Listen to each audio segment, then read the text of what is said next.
Olá pessoal, tudo bem? Eu sou Márcio Simão, seja bem-vindo mais uma vez ao Mito Poético Cotidiana. Algumas histórias em quadrinhos conseguem reunir uma excelente narrativa com autores, artistas de grande talento. Eu acho que é o caso dessa HQ do Surfista Prateado, chamada Parábola. Ela conseguiu reunir o Stan Lee no roteiro e o Moebius na arte. Para quem não conhece, Moebius é um desenhista europeu, também argumentista, criador de excelentes histórias como A Garagem Hermética, O Incal e tantas outras, onde ele mistura arte, ficção científica, conceitos da filosofia, enfim, é um artista de mão cheia. E o Stan Lee certamente você conhece, porque o universo dos super-heróis está cada vez mais presente entre nós, graças à força midiática das suas produções de cinema, de TV e assim por diante. Nessa história, o personagem principal é o Surfista Prateado e ele está mais uma vez confrontando o Galactus. O Galactus é aquela entidade, digamos assim, cósmica que devora mundos, se alimenta de planetas. Ele testa planetas, digamos assim. E há muito tempo atrás ele havia feito um acordo com o próprio Surfista Prateado, dizendo que não iria devorar o planeta Terra. Mas aqui ele aparece novamente na Terra, e dessa vez com uma outra proposta. Ele não vem para devorar o planeta necessariamente, ou pelo menos a princípio, mas ele vem para criar uma nova religião. Uma religião em volta do seu próprio nome. E a lógica dessa religião, como a gente consegue ver aí nesse quadrinho, é: o momento é meu, o poder é meu, a majestade é minha. Ele está levando agora a raça humana a uma nova posição. E essa religião é baseada na seguinte leitura que Galactus se apresenta: vim para libertá-los das inúteis leis dos homens. Se quiserem ser salvos, façam o que desejarem. Nada é errado, nada é pecado, o prazer é tudo. Assim fala Galactus. E ele logo consegue seguidores entre os terráqueos, especialmente um profeta barra pastor, líder de uma religião, de uma seita, que se coloca como porta-voz de Galactus. O que acontece, na verdade, o plano de Galactus é causar instabilidade na Terra para poder destruí-la depois. Afinal de contas, um povo que segue essa lógica vai acabar cedo ou tarde se autodestruindo, e aí Galactus se sentirá à vontade para se alimentar do planeta. Mas existe a presença do Surfista Prateado. E no primeiro momento, o Surfista Prateado tenta criticar os humanos, especialmente o líder daquela seita, que se une a Galactus. Ele o chama de falso profeta. E aí é interessante perceber como que a resposta desse falso profeta, desse líder dessa seita, que agora adora Galactus, é interessante perceber como a resposta dele está repleta de uma leitura de vida e também teológica que acaba se reproduzindo em vários momentos da história. Ele diz: Galactus é o poder, ele não deve ser questionado. Voltaremos a isso um pouco mais para frente. Na história, a irmã desse profeta é alguém que se coloca com uma perspectiva mais isenta e mais crítica. E ela não consegue compreender por que o irmão está agindo dessa forma. Na verdade, o Surfista Prateado tem a resposta. É basicamente a cobiça. Ele está sendo guiado pela cobiça e, em nome dessa religião, diz o surfista, ele vai corromper a humanidade. Ele abraçou os ensinamentos de Galactus, zombando do homem. E aí tem uma questão importante. A irmã desse personagem diz: mas Galactus é um deus, deve ser obedecido. Ou seja, se carrega o título de divindade, se tem essa apresentação divina, certamente é alguém que tem que ser obedecido, custe o que custar. Mas o Surfista Prateado diz o seguinte: obedecer? Obedecer como crianças estão em suas escolas? Obedecer preceitos que jogam irmão contra irmão e aprisionam os desamparados? O título de divindade não é suficiente para gerar adoração a essa divindade. É preciso que os seus ensinamentos, ou seja, a proposta dessa divindade, como parte da sua própria espiritualidade e religião, gere também uma ética no dia a dia. Finalmente, o Surfista Prateado percebe que não tem outra alternativa a não ser enfrentar face a face o Galactus, que inclusive diz que sabia que ele viria. E aí o surfista faz uma pergunta ao Galactus, questionando se ele não estava quebrando a promessa de não destruir a Terra. Afinal de contas, ele tinha jurado nunca atacar o planeta. Mas, diz lá o Galactus, eu nunca jurei impedir que os homens se matassem. Essa é a proposta, então, Esse é o plano de Galactus. E aí o surfista tenta chamar a atenção dos próprios seres humanos, para que eles se tornem conscientes do erro que estão cometendo ao obedecerem às ordens de Galactus. E aí o argumento dele é o seguinte: Galactus é poderoso, mas apenas os covardes ou bajuladores veneram o poder. O que há de divino em mostrar força? O que há de sagrado na brutalidade? Guerras e crimes, pobreza e pestes, apesar de tudo, a chama do espírito humano ainda almeja a nobreza. Não deixem Galactus apagá-la. O argumento do surfista prateado é bem interessante. Ele está dizendo o seguinte: a divindade não é avaliada por sua força, nem por seu poder, mas sim pela sua qualidade de amar e de cuidar. A pergunta dele é: o que há de sagrado na brutalidade? Ou seja, o que há de sagrado na violência? O que há de sagrado nessa resposta que coloca irmão contra irmão, que coloca ser humano contra ser humano?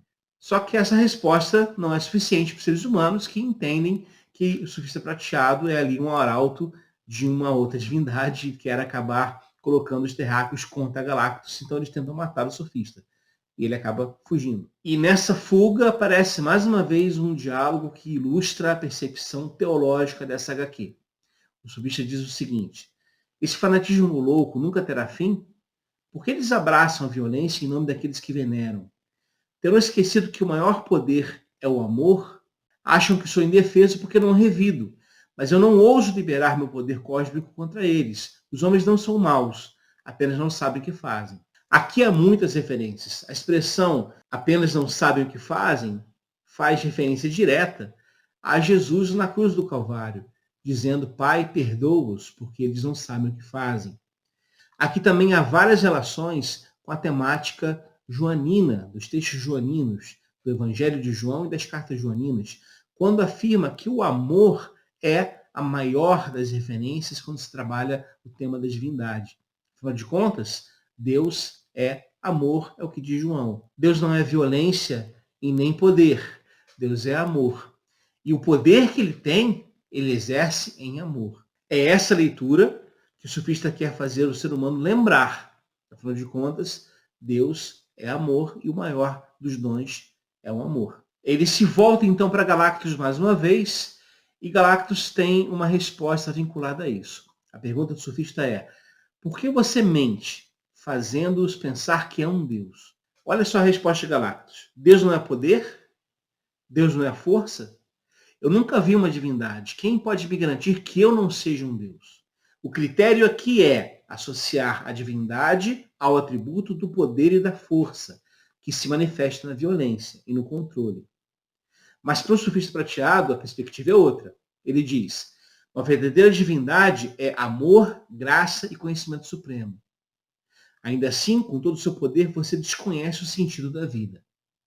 Ou seja, Galactus, apesar do seu enorme poder capaz de destruir mundos, é incapaz de perceber o valor da existência humana e da própria vida. Então ele não é uma divindade. No final da história temos uma cena bastante emocionante. A irmã daquele profeta consegue roubar um helicóptero e com isso tenta ajudar o surfista indo, ao encontro do Galactus. Mas nesse processo de roubar o helicóptero ela foi baleada, mas mesmo assim ela vai pilotando o helicóptero para chegar próximo de Galactus, mas acaba perdendo a consciência e o helicóptero começa a cair ao chão. O surfista então se coloca pronto para salvá-la, mas no momento que ele vai salvá-la, o Galactus lança o seu raio cósmico contra o surfista e ele acaba caindo ao chão, e o helicóptero cai e aquela moça morre. Então o surfista se volta contra o Galactus uma última vez, mas acaba sendo aprisionado pelo Galactus e está prestes a ser morto por ele. Só que nesse momento, as forças terrestres, percebendo que Galactus não salvou aquela mulher, acabam se voltando contra o Galactus. Então Galactus percebe que seu plano falhou, ele não tem mais o que fazer na Terra e ele acaba libertando o surfista e indo embora. A história termina com o surfista prateado recebendo uma homenagem na ONU. E aí o secretário-geral, falando em nome de todas as nações, agradece a ação do surfista prateado, corrige aquele erro, e aí diz assim: nós somos visitados por dois seres do espaço, um tratado como um Deus, o outro, para nossa perpétua vergonha, desprezado e condenado. Mas finalmente enxergamos a verdade. O surfista prateado é o verdadeiro salvador vindo das estrelas. Aí o surfista responde o seguinte: não, nenhum homem pode ser colocado acima dos demais. A chama divina está em todos ou em ninguém. E aí a resposta dos humanos é: que humildade, a verdadeira essência da pureza. Só pode ser um santo. E aí concluem: você deve nos liderar, oriente-nos, seremos seus discípulos. Ou seja, os seres humanos aqui na história permanecem querendo alguém que os guie, que manifeste um poder sobre eles de controle. Eles não querem ser autônomos, eles não querem viver por si mesmos. Eles querem ser subservientes a uma outra divindade ou uma outra autoridade. Percebendo isso, o surfista prateado diz assim: isso é loucura. Eles desejam um líder assim como uma criança espera o leite materno. É por isso que se tornam presas fáceis de tiranos e déspotas. Porque eles não procuram a verdadeira fé em si mesmos. Porque buscam outro que lhes mostre o caminho. Só uma maneira de ensiná-los, embora eu possa ser exilado novamente. Ainda assim é um preço pequeno a se pagar. Aí o que o surfista faz? Ele aceita aquela homenagem, diz que vai guiá-los, mas tem um preço. As riquezas da terra serão dadas a ele, a palavra dele vai ser lei eterna, ninguém pode contrariá-lo, e os seres humanos percebem que ele está falando como o próprio Galactus havia falado, e aí acabam expulsando ele daquele lugar. E a história termina com o surfista prateado indo embora, sendo expulso daquele lugar, para mais uma vez ficar solitariamente vagando pelo espaço, enquanto os seres humanos então têm uma nova chance de construir sua sociedade sem dar ouvidos a déspotas ou tiranos. Essa história, por si só, é bem interessante. A gente já mencionou aqui alguns pontos de referência em relação à teologia. Mas eu queria chamar a atenção para duas questões importantes. Primeiro é a perspectiva do que Paul Tillich, que é um teólogo alemão, chama de autonomia versus heteronomia. O Tillich diz que para que a teologia aconteça de fato, é preciso respeitar a liberdade humana. E nesse sentido é preciso que uma heteronomia, ou seja, uma lei que vem de fora, seja rejeitada em nome de uma autonomia, a própria pessoa pensar por si mesma. Aliás, o Tillich desenvolve isso a partir da lógica do próprio Evangelho. Quando o apóstolo Paulo, por exemplo, diz que Cristo nos libertou para a liberdade é a liberdade de ser. A liberdade de ser sem tutores, sem ninguém determinando o que devemos fazer ou não. Obviamente, aqui não se trata da perspectiva hedonista do Galactus, mas sim de manter os outros como limites das nossas próprias ações. E tudo isso baseado na força do amor. E o amor é, antes de tudo, aquele que respeita a autonomia do ser. A segunda questão está vinculada à imagem da divindade.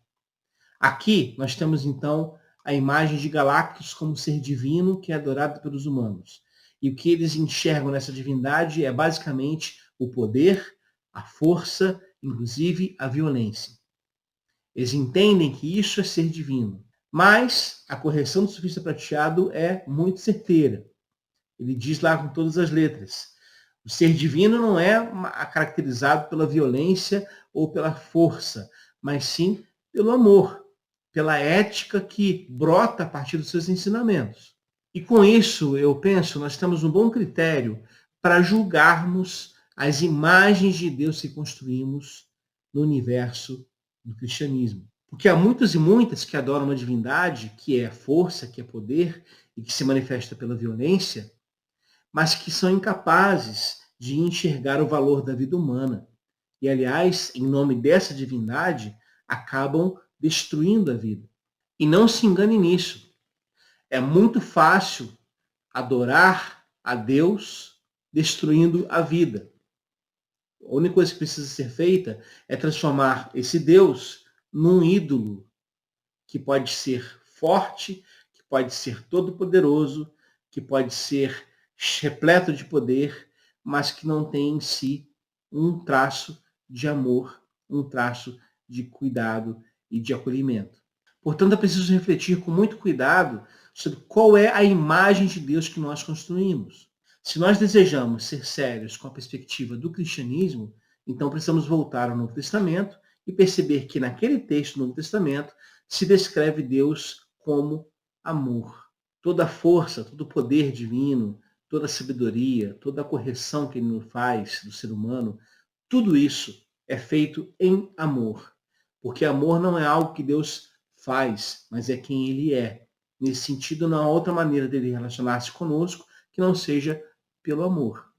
Precisamos refletir sobre isso com muito cuidado, porque caso contrário, nós corremos o risco de darmos ouvidos à voz de Galactus, ou seja, de nos relacionarmos com uma imagem de um Deus violento, de um Deus todo-poderoso, talvez forte, mas que cuja presença se manifesta na destruição da vida e não no cuidado com o ser.